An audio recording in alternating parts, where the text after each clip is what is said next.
ya Kristo nafasi bado zipo, acha kuweweseka.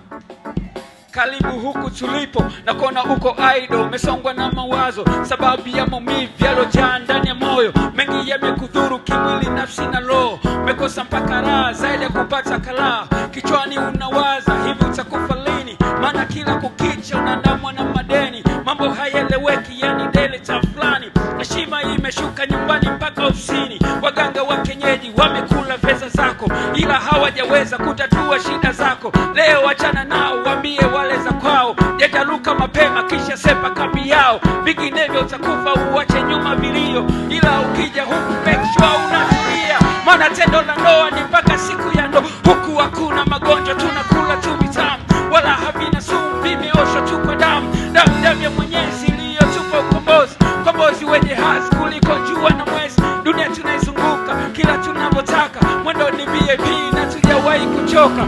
Hilo halina ubishi, wenye hekima wanajua. Mazese Buguruni, Ohiyo na Mererani, wote wanazunguka wanasema Yesu Bwana. Maana ndo admini, shetani tupa kapuni. Mapepo yana levi yanarejea shimoni, wachawi ndo sisemi wako hoita. Yesu wako wa mitaa,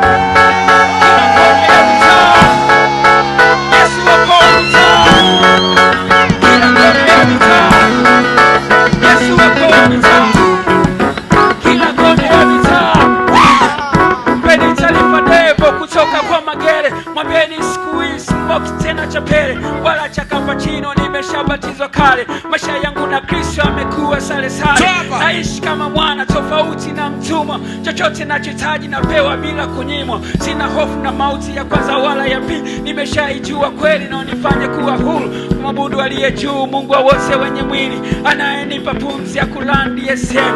Time niko church sio mpaka Jumapili, Christmas, Pasaka na wakati wa matatizo. Huwa sina likizo na pangua tu vikwazo, mitego ya shetani na imeza kwa maombi.